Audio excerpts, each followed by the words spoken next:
Hi everyone, and welcome to today's edition of the Daily 8. I'm Madeline Bursma in for Phil Pinarski. We've got a busy days of news, so let's just jump right into it. A man who murdered and decapitated a fellow teen in 2016 has been granted parole. Federico Cruz was 16 when he murdered 17-year-old David Crawford near Sparta. He was sentenced to life in prison without the possibility of parole, but a 2016 U.S. Supreme Court ruling meant he was entitled to resentencing because he was a minor when the crime was committed. In 2018, he was resentenced to life, but was later granted another resentencing because an appeals court found his rights were violated. He was resentenced to between 35 and 60 years in 2023. He's already served about 27 years. The Michigan Department of Corrections said his projected parole date is March 25. First responders found the body of a woman in the Grand River yesterday. She had first gone into the river Saturday night. A search for her had been suspended since Sunday. Yesterday, the Michigan State Police Marine Division started helping with the search. MSP divers and a search dog found her body just before 2 yesterday afternoon. First responders say her body was carried about a quarter mile downstream by ice in the water. Her name has not been released. The victims of the crash between an American airline jet and an Army helicopter included teen figure skaters and their coaches. Their deaths have sent shockwaves through the tight-knit skating community. Yesterday, at a competition taking place at the Wings Event Center in Kalamazoo, the ice rink became a center of solidarity and comfort. The community took a moment ahead of the competition to reflect on those lost. They say those skaters will be missed.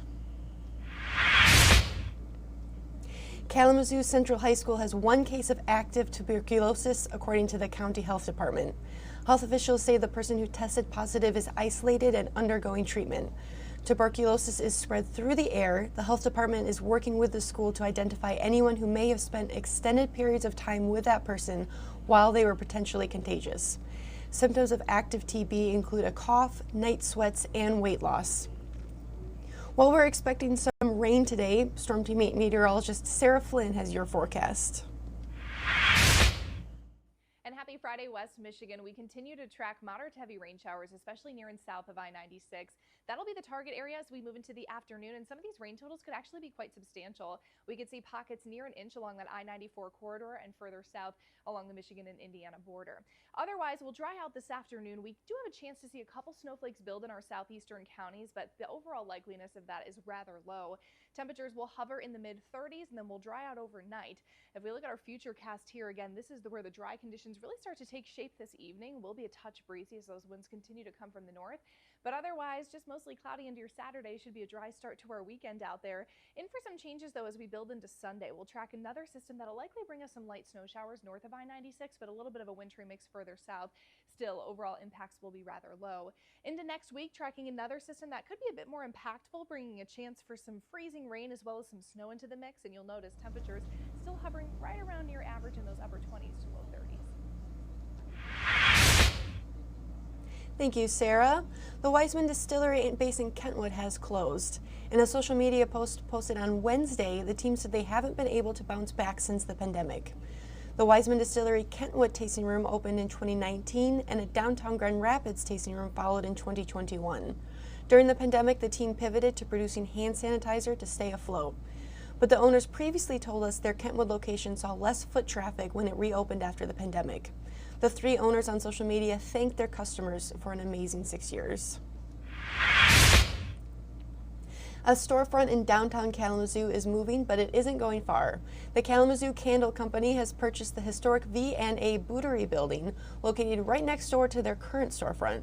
Their new space is about 60% bigger and will include expanded DIY options, a window where customers can watch the team hand make candles, and an area where artisans and small businesses can lease space to sell their products.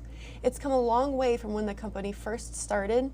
The owner told me the first candles he ever sold were made in a bedroom he was renting in Kalamazoo using a crock pot he put on a folding table next to his bed. We've got the whole story of how he turned that into a successful business over at woodtv.com.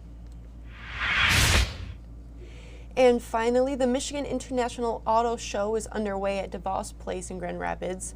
It's the spot to be this weekend if you're looking to buy a new car or if you're just looking to see what's new and different in the auto world. There are 28 manufacturers with displays on the exhibit floor, and there's also some antique cars from the Gilmore Car Museum. If you stop by, be sure to check out the Wood TV8 booth, where we'll be setting some marbles on a pretty fun racetrack. Well, thanks for tuning in to today's edition of the Daily 8. I'll be back on Monday with 8 more things you need to know. For now, I'm Madeline Bursma, wishing you a great weekend.